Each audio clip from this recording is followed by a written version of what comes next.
abantu bameze nk'ibibabi. Abo ni abantu ngo batemera kwihanganira n'akantu gato, iyo umuyaga uje muke gusa barahunguka.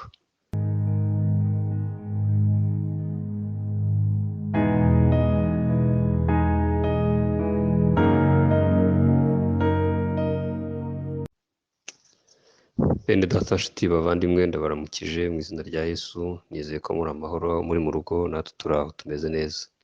Twifuje no gusangira ijambo ry'Imana, kandi turasoma ahantu habiri gusa. Hambere ni mu Migani ibice 17 umurongo wa 19, haravuga ngo inshuti zikundana ibihe byose, kandi umuvandimwe avukira gukura abandi mu makuba. Ndasubiramo, inshuti zikundana ibihe byose, kandi umuvandimwe avukira gukura abandi mu makuba.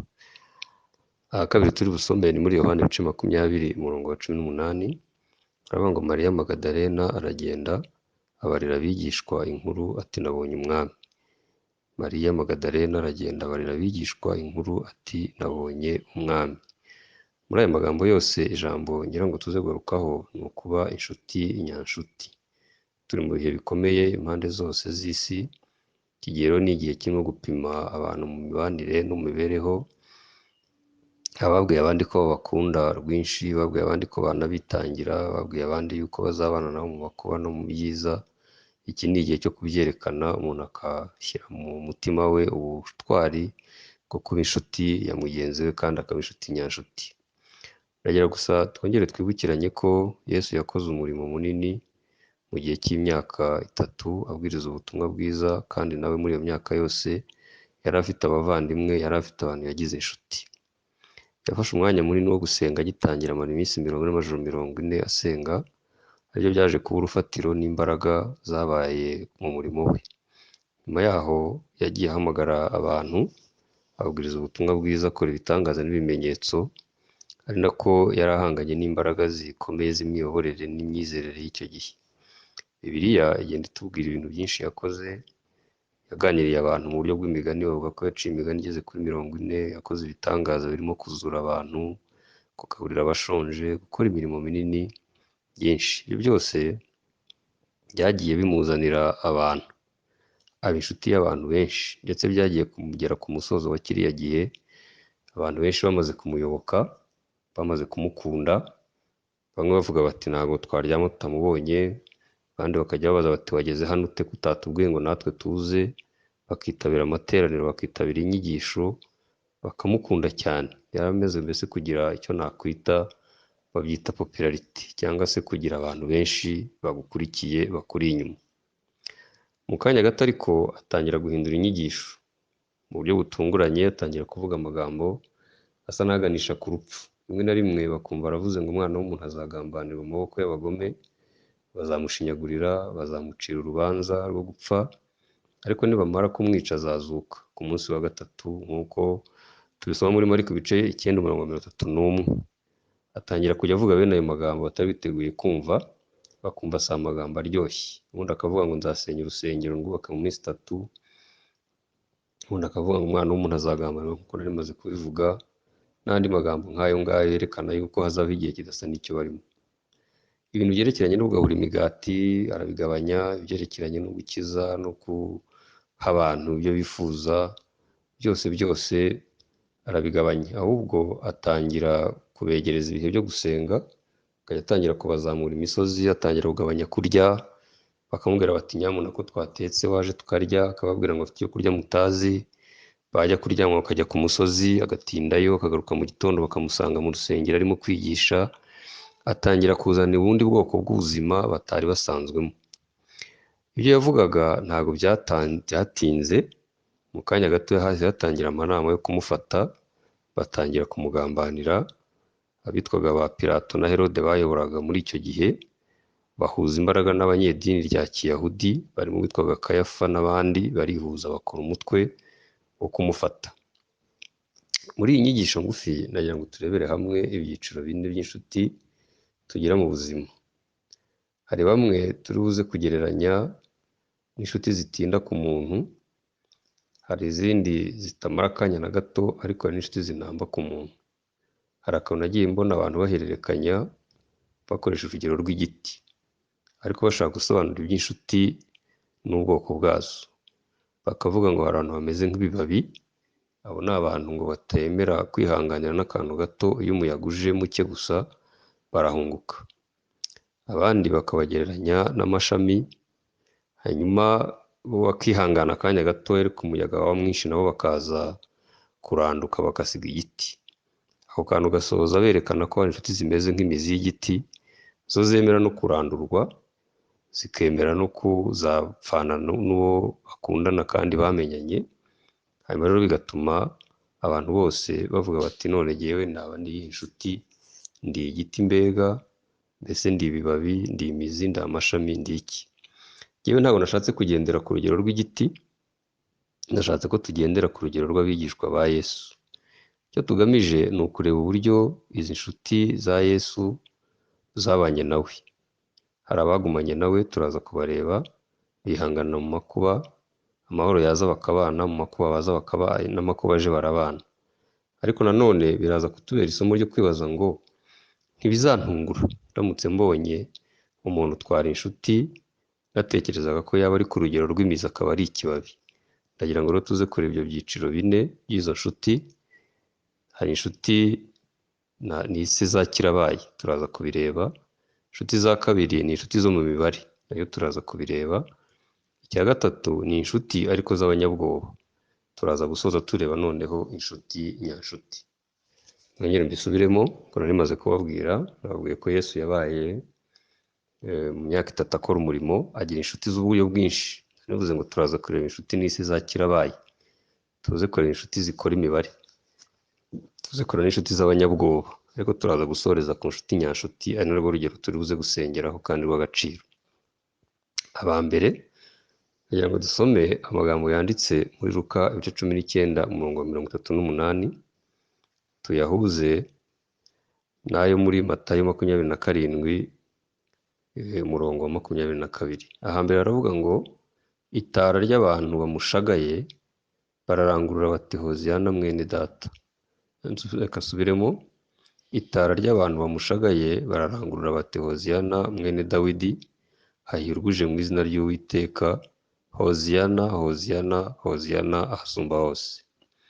Matayo 27 umurongo wa 22 haravuga ngo Pilato arabasubiza ati Yesu witwa Kristo ndamugirane? Bose bati ntabambwe, ntabambwe. Aya magambo muze kugira umwanya wo kuyatekerezaho, ariko icyo ngira ngo mbibutse nuko ari amagambo yavuzwe n'abantu bamwe. Ahambere hari ku cyumweru, bakunda no kwizihiza uwo munsi bakawita amashami. Wari umunsi Yesu yinjiye muri Yerusalemu bwa mbere. Arangije ngo abwira abigishwa be ngo nimugende muziture icyana cy'indogobe mukinzanire, kandi nyiracyo nabaza ngo murashaka ngo urinde ukijyanye, mumusubize ngo ni nyiracyo ugishaka. Bazana icyana cy'indogobe akicaraho, abigishwa baramukurikira, n'abandi bantu benshi baba nigeze kuvuga yagaburiye, yazuriye abantu, yakuye mu mva, yakije abadayimoni. Baravuga bati umwami agiye mu mujyi, agiye mu murwa, reka tumukurikire. Bamugenda inyuma, hanyuma ahantu hose anyuze ngo bagaca amashami y'imikindo, abandi bakarambuka imyenda hasi, bagatera amakorasi n'indirimbo nziza cyane bivuga ngo Hoziyana, Hoziyana, hahirwa uje mu izina ry'Uwiteka. Barabiririmba kugeza ubwo yinjiye muri Yerusalemu, ahinjirana icyubahiro n'agaciro, kandi byari byarahanuwe. Amaze kuhagera hashize iminsi gusa itageze kuri 5, kuko urubanza rwa Yesu ruri kumufata no kugeza bamubambye ku musaraba, iyo bibaze nta masaha 24 abamo. Bisa naho babitangiye kuwa 3 nimugoroba, babisoza kuwa 5 nimugoroba.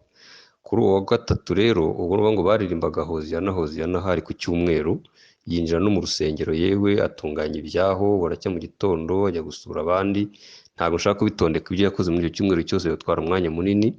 Ndashaka kubabwira gusa ko mu kanya gatoya kuri umunsi wa 5, ku munsi wa 5 uhereye ku munsi yinjije muri Yerusalemu bamuririmba, ariho bahinduye ikorasi baravuga ngo nabambwe, nabambwe. Cyari ikibazo Pilato yibajije, bamaze kumurega ibirego bidafite ishingiro, arabijojongora mu mategeko, asanga nta na kimwe kimuhama. Arababaza ngo none muragira ngo mugirene?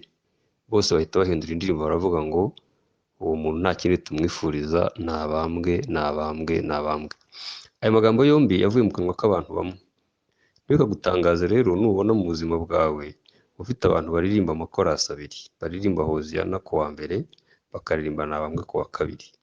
Hoziyana barayiririmba iyo watsinze ikizamini, iyo wubashywe, iyo wabyaye, iyo wanezerewe, iyo watowe, iyo wakoze ubukwe, iyo ufite ikintu cy'icyubahiro baragufasha, bagutera inkunga rwose, ibirori bakabyizihiza, bashobora gukenyera, bashobora kuzana ingoma, bashobora kuzana za sente, bashobora kuzana ibirori byinshi bagakorera ibitangaza bikomeye, bagashyira imyenda hasi. Ntabwo Yesu iby'imyenda yigeze abitekereza ko abantu babikora, ariko abantu barahaba bashyushya ibirori, bagashyushya urugamba. Rero ni inshuti za kirabaye, ariko noneho ubimenya ko bene abo iyo bihindutse nabo barahinduka. Bene aba ntabwo bajyana n'uwo babwiye ko bakunda. Bene aba mu mitima yabo ntabwo habamo urukundo nyakuri, ahubwo ni abantu bagendana n'ibigezweho, bafite ubushobozi bwo gukora byose icyarimwe. Bene aba rero mu buzima bwawe nubabonamo ntibizagutangaze, ujye umenya ko n'umwami Yesu yabagize. Bagira amakorasi abiri, ni Hoziyana mu gihe cy'ibirori n'ukubambwa mu gihe cyo kubambwa. Ni abaterankunga ba buri kintu cyose, ntabwo bitaye ku muntu, ahubwo bita ku bihe. Ndabisubiramo ngo bagendana n'ibigezweho, ntabwo bagendana n'uwo babwiye ko bakunda. Bene abo ntabwo ari inshuti z'umumaro, cyokora nyine ushaka kwisekera no kwisekereza abantu, ushaka gusa ko bagufasha muri ibyo birori baza, ariko ntibikagutangaze. Bene abo ngabo mu buzima barahaba, kandi ntugakererwe ku bwabo. Igice cya kabiri ndagira ngo tuze gusoma nanone muri Matayo, ni za nshuti n'isi z'imibare, ibice 26 umurongo wa 14. Haravuga ngo nuko Yuda Isikariyota asanga abatambyi bakuru, arababaza ati mwampa iki nkamubagenzereza? Bamugerera ibice by'ifeza 30, aherako ashaka uburyo yamubagenzereza. Uyu ni Yuda. Yuda ni umwe mu bantu bahamagawe, kandi yahamagawe na Yesu mu ntangiriro. Yagabanye ku mugabane n'abandi bigishwa bose bagabanyeho. Yasogongeye ku mpano iva mu ijuru. Yarebye ibitangaza uko byakorwaga byose. Bari baranamwizeye mu mufuka cyangwa se ikigega cy'impiya, niho bagaburiraga, akabagerera igerero rya buri munsi. Akamenya gucunga ibintu, akamenya gutunganya ibintu. Ariko aza kugira umutima, aravuga ati nzakira bigenze biti. Kugira ngo nzakire rero ndagomba gukoresha abantu b'inshuti zanjye. Bavandimwe, hari abantu bagira bene iyo mibare mu mibereho yabo. Agasanga amaze kugira abantu benshi, aravuga ati kwa naka bankingurira, hano banguriza, uyu yaranyizeye, uyu yampa ibingibi, uyu yampa imyenda, uyu yampa imodoka, uyu yampa inzu, uyu yampa na biriya. Akicara akabikora, akabikorera imibare, akabikorera inyigo, nk'uko umuntu akora umushinga. Hari abantu rero tugira mu buzima, ariko badukoraho umushinga, badutekereza nk'imari, batakureba nk'umuntu wo gukundwa, batakureba nk'umuntu wo kwitabwaho no kugira icyo wakorerwa, ahubwo bakureba nka poroje umuntu yakoramo umushinga wunguka. Yuda rero yakoze umushinga, yibwira kuzunguka. Aravuga ati uyu mugabo ikintu cya mbere yakoze, yarabanje akora imibare yo kumumenyereza indamutso y'urukundo. Mu Bayuda umuntu yabaga agukunda, agufitiye icyo nakwita urukumbuzi cyangwa se amarangamutima yo kugukunda, iyo yakuramutsaga yaragusomaga. Yuda rero mu mibereho ye ntabwo buriya yagiye kumusoma ku munsi wo kumugambanira. Yesu yari kubyibaza, ahubwo yahoraga iteka ryose amuramutsa birenze urugero, bitari nk'iby'abandi. Bene abo ngabo uzababona bahamagara umuntu kenshi, bakagusuhuza neza, bakagusura mbere, bakakuramutsa cyane, bakakuramutsa gukanda amaboko rwose, kugira ngo yumve neza yuko umukunze, agukunze cyane. Bakakoshyushya, ko niko Yuda yabigenje. Ariko mu kanya gato y'igitero kije, aravuga ati mbonye imari. Arababwira ngo mwampa angahe? Mwampa iki? Hari abantu bibaza, ariko uriya muntu ndamukuraho iki? Ubundi turakundana, nzamukuraho iki nkamubagenzereza? Bamubarira rero ibice by'ifeza 30, hanyuma ngo aragenda amuramutsa ya ndamutso yari asanzwe amuramutsa. Amaze kuyimuramutsa, kubera ko nyine yari asanzwe yamumenyereje, ariko Yesu ntiyari abiyobewe, yaranabimubwiye ngo ariko niko urimo uragambaniriza umwana w'umuntu, ukamugambanisha kumuhobera, kumuramutsa no kumusoma? Amubwira bene ayo magambo. Nicyo cyateye ubwoba Yuda, aravuga ati mbe nkubwire, umwami Yesu yabimenye, ibyo nakoraga byose yabimenye. Bene izi nshuti rero ikintu kizishobora ni uko zibwirwa ko amakuru yazo yamenyekanye. Nubishobora ukabona umuntu arimo gukoraho imibare, akakumenyereza kugeza igihe imfunguzo zawe zitwara, iz'iduka, iz'inzu, imyenda n'ibindi, ndetse ukabona yagukunze bikomeye. Umunsi uzamenye ko yabaye umunyamibare uzabimumenyeshe kugira ngo atazagutura hasi, atazagukubita mu mutego. Ariko Yesu yari abizi kandi yaje abigambiriye. Bavandimwe, inshuti zanjye, abavandimwe bavukira gukura abandi mu makuba, niko mu migani bavuze. Nongere mbinginge rero umuntu wese aho ari amenye yuko kuba inshuti y'imibare atari byiza. Nukunda umuntu mukunde bya nyabyo, wemere no kuzamwitangira, ariko nuramuka umukundiye mu byo aguha, ukamukundira ku rugero rw'ibyo kurya aguha, ukamukundira ku rugero rw'ibyo agutabaramo, hanyuma yabinanirwa ukaba utakimukunda, uzamenye ko nawe ukomoka ku mwuka nk'uwa Yuda. Mbinginge rero nawe nuba ufite umuntu urimo gukora imibare ntibizagutungure, icyo ukora nubimenye uzabimumenyeshe kugira ngo atazagutura mu mutego. Nk'uko twari tumaze kubivuga, tumaze kubona uburyo ubwoko bubiri bw'abantu. Bwa mbere ni inshuti twise inshuti za kirabaye, bwa kabiri ni inshuti z'imibare. Nagira ngo noneho turebe inshuti z'abanyabwoba, aho turi busome muri Matayo 26:35. Matayo 26:35 haravuga ngo, Petero aramubwira ati, naho byatuma mfana nawe, ntabwo ndi bukwihakane na hato. Umurongo wa 70, Matayo 26:70 haravuga ngo, maze abihakanira imbere ya bose ati, ibyo uvuze sinzi ibyo ari byo. Dusimbukire ku murongo wa 72, haravuga ngo, yongera kubihakana arahira ati, uwo muntu simuzi. Ku murongo wa 74 atangira kwivuma no kurahira agira ati, uwo muntu simuzi. Kugira ngo tugereranye aya magambo yombi, kandi yose ni amakuru y'umwigishwa witwa Petero. Mubibutse, Petero ni wundi wahamagawe ari ku nyanja aroba amafi, Imana umwami Yesu akamubwira ati, ngwino nzakugira umurobyi w'abantu. Uyu Petero niwe wabanye na Yesu, aramumenya, aramukunda, aba inshuti ye. Ntabwo yigeze yigana na gato umugambi wo kumugambanira, nta na hamwe bigaragara mu makuru ye, ahubwo yigaragaje nk'umuntu w'umunyamwete. Iyo ubisoma ubona hari igihe yigeze gusubiza ibibazo abandi bose bananiwe. Yewe n'abigishwa be hari igihe bajyaga bagira ibibazo, akaba ari Petero ubabariza. Yigeze kubaza ngo, ariko ubundi twebwe abasize ibyacu ngo tugukurikire, uzatugororera iki? Yesu yongera kubarema umutima, arababwira ati, mwebwe abasize ibyanyu mukabana nanjye muri uyu muhamagaro, nzabaha umugisha, nzabagororera, nzanabaha ibyo mwabuze inshuro 100, ibyo mwasize, kandi ku iherezo nzabaha ubugingo buhoraho. Ikindi gihe Yesu yigeze kwigisha aratinda, arigisha abantu ngo barafashwa bamwe, ariko abandi benshi bararambirwa, batangira kwigendera. Barimo bigendera, arabaza ngo, namwe murigendeye nk'uko n'abariya ndimo kubona bagenda? Petero avuga ijambo ryiza, aravuga ngo, ariko twakuvaho tukajya kuri nde, ko ari wowe ufite amagambo y'ubugingo. Ibi byose rero byerekana yuko Petero yamaze kuba umuntu mu mutima, yarakiriye ubutumwa bwiza, yarakiriye umwami Yesu. Agereranywa rero n'abantu b'inshuti tugira mu buzima, zifite rwose urukundo mu mutima, yanakwitangira, yanagerageza. N'umuntu asoma muzasanga yarabanje kugerageza, arwana intambara kugira ngo hatagira ikintu Yesu yaba, ubona ko amukunze, amurwanaho. Ariko mu mutima we hakabamo n'akabindi k'ubwoba atazi igihe kagereyemo, cyangwa se bitigeze bigaragara, atari azi ko ameze nk'uko yari ameze. Ubwoba rero ni ubumuga. Ni ubumuga buza mu mitekerereze y'umuntu, butuma umuntu atareba imbere, ntamenye ikiza gukurikiraho, ahubwo gusa gutinya no kugira ubwoba akamutekerereza mu buryo bwa none aha ngaha. Ubwoba bisa n'umusaruro wo kutizera. Ubwoba busa naho ari igitero cy'abadayimoni kiza mu muntu, bikamwinjiramo nawe mu buryo atazi ibyo ari byo. Iyo ubukinguriye, ushobora guteranya n'inshuti utabishaka. Aha twasomye ni ahantu Yesu yari ageze, ahantu hakomeye. Bamaze kumufata, banamujyanye, abantu benshi bamuvuyeho, cya kigare navugaga cyagiye, nta muntu n'umwe uhari.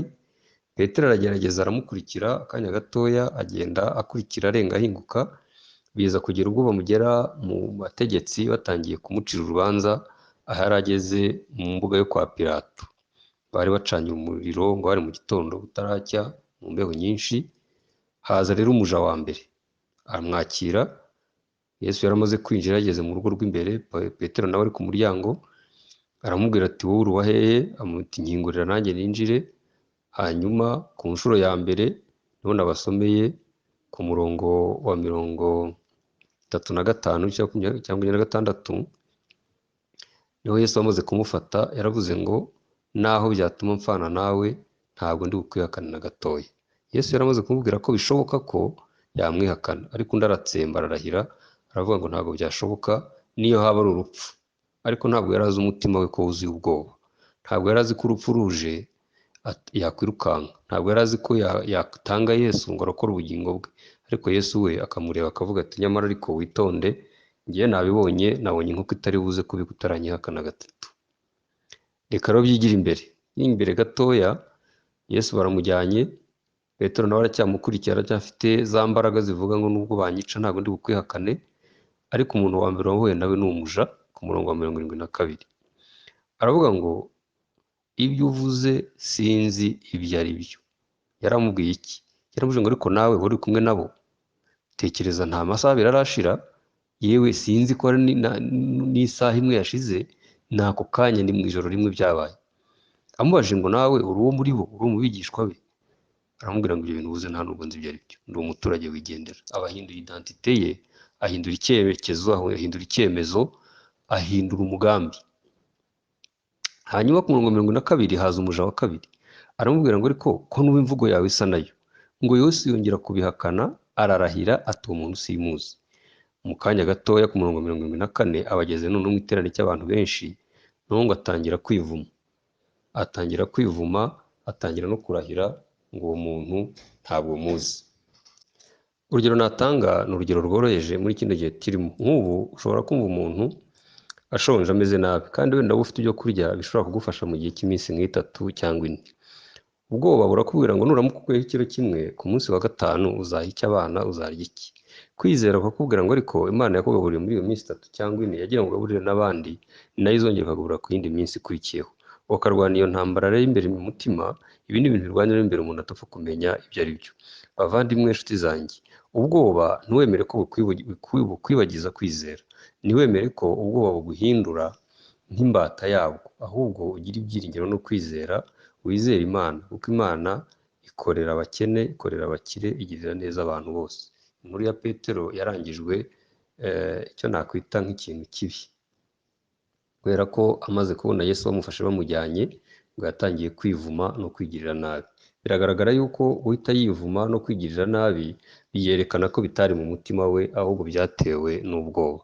Turangirira agace kamwe kavuga ngo hari inshuti zidukunda, zifite umutima wo kwitanga, nawe wabamo, ariko noneho hakabamo ikibazo cy'ubwoba. Niba uri umunyabwoba rero, urasenga Imana igukize ubwoba, kugira ngo ube umugabo nyamugabo, uhagarare kuba inshuti zawe, ku bavandimwe bawe, kubo musengana, kubo mugendana, kubo muvugana, kubo mwabanye, muziranye, mufitanye amabanga akomeye. Hanyuma niba kandi ufite abantu bari inshuti zawe, uyu munsi ukabona baracecetse, babuze uko bigira, umenye ko babaye nka Petero. Wenda ubwo umuja yababajije, ubwoba bwabateye, bagize impungenge, bayobewe icyo bakora, bayobewe uko babigenza, barumva bashobewe, ntabwo bafite neza kwizera ko Imana yazabatabara vuba kugira ngo nawe bagutabare. Ntubacire urubanza, ahubwo basengere Imana. Nibagirira neza uzabona noneho bagizemo akanyabugabo n'agatege, kugira ngo bashobore gukora icyo umutima ubwira gukorera umuntu w'inshuti. Imana ibamugisha. Dushikaje agace kamwe rero, turubuze kurangiriza noneho ku nshuti nyanshuti. Nk'uko nari maze kubivuga, igice cya nyuma cy'inyigisho ari nacyo ngira ngo shingiro cyangwa se umuzi w'inyigisho ni inshuti nyanshuti. Ni ukuba inshuti nyanshuti no kugira inshuti nyanshuti. Turasoma muri Yohana ibice 19 umurongo wa 25, turaza no gusoma mu bice 20 nyine aho muri Yohana umurongo wa 18. Ahambere haravuga ngo nyina wa Yesu na nyina wabo na Mariya muka Kilopa na Mariya Magadalena bari bahagaze ku musaraba wa Yesu. Nuko Yesu abonye nyina n'umwigishwa yakundaga ahagaze bugufi, abwira nyina ati mubyeyi, nguyu umwana. Maze abwira uwo mwigishwa ati nguyu nyoko. Uhereye uwo mwanya uwo mwigishwa amujyana iwe. Ibice 20, ntabwo dufite umwanya munini wo gusoma, ariko mwaza guhera ku murongo wa mbere mukageza kuri wa 18, ndaza kubibabwira ko nabisomye. Umurongo wa 18 uravuga ngo Mariya Magadalena aragenda abarira abigishwa inkuru ati nabonye umwami, kandi abatekerereza ibyo yamubwiye. Nk'uko twabisomye mu migani, nababwiye ngo umuvandimwe avukira gukura abandi mu makuba, kandi nyanshuti uyibonera mu makuba ukayibonera mu byago. Icyo nshaka kuvuga ni iki? Muri kino gice cya 4 cy'inyigisho yacu, inshuti nyanshuti ni umuntu utagutererana, haba mu makuba, haba mu byiza, hose ukamubona. Mariya ntabwo yari afite ubushobozi burenze ubw'abandi, ntabwo yari afite imbaraga zisumba iz'abigishwa, ntiyari umugabo w'ibigango, nta n'ikintu kigaragara cyo mu buryo bw'amaboko kindi yakoze, ariko umurimo munini ngira ngo mbabwire mbibutse, yabanye na Yesu kuva yatangira uyu mubabaro kugeza awusohotsemo, kugeza azutse. Rero bavandimwe, tugira abantu b'inshuti tubona mu gihe cy'abantu benshi bakatwitabira bakaza, tugira abantu b'inshuti bashobora kuza aho dufiteho imibare nigeze kubivuga, tugira abantu b'inshuti ariko haza amakuba bakaduhunga bakagenda, ariko tugira abandi bantu bagumana natwe igihe cyose. Umurongo wa mbere dusomye, Yesu yari amaze kugera ku musaraba, nta mwigishwa n'umwe wari usigaye uretse bano bantu batatu gusa ngira ngo mbabwire. Uwa mbere ni Mariya, undi ni Yohana, undi ni Mariya Magadalena. Abo ni abantu batatu mvuze, nubwo wenda umuntu yashaka akabona n'abandi, ariko reka mvuge kuri aba ngaba gusa. Aba bantu ntabwo bigaragara ko bari guhangana n'ingoma y'Abaroma, ntacyo bari gukora rwose kugira ngo Yesu atababara, nta kintu na kimwe bari kumufasha mu bijyanye n'inzira yo gucungura abantu yari yatangiye. Ariko icyo mbona gikomeye, babanye nawe ava ku musaraba. Amaze kuva ku musaraba baramujyana mu mva, nugenda ku gice cya 20 ugasanga barahageze kuri uwo munsi ngo bakajyana ibihumura neza. Baracya mu gitondo barongera bakurikiraho, barahagaruka nanone kugeza n'ubwo ku munsi wo kuzuka bari bagihari. Iyo usoma iyi nkuru y'ibice 20 y'ukuntu Yesu yazutse n'abantu bari aho ngaho, uzahasanga Mariya yari amaze kuhagera ari wenyine, kandi hari mu gicuku hatabona. Ahageze ngo asanga imva irarangaye, abona igitare cyavuyeho, abona abasirikare ngo baguye igihumura. Arebye mu mva ngo abona ibintu bidasobanutse neza, asubira inyuma ajya gushaka abigishwa iyo bari bagiye. Agarutse baza bamukurikiye ba Petero na Yohana, bati se bigenze bite? Arababwira ati muze murebe ahantu umwami wanjye bamushyize. Ubwo kandi mbibutse ko uyu mwami yamubonye apfa, yabonye amira umwuka, yabonye bamanura mu mva, yabonye bashyiraho igitare. Ntabwo yari aje no kumusaba imigati, ntabwo yari aje kumubwira ngo nzurira abana, ntabwo yari aje kugira ikindi kintu amufasha, amusaba. Icyari kimuzanye gusa ni umutima w'ubucuti n'urukundo rwari mu mutima we. Nyamara ba bandi bose yazuriye abantu n'abakoze ibindi, nta n'umwe wari uri aho hafi, nta n'umwe wari uhari, bose bari bigendeye.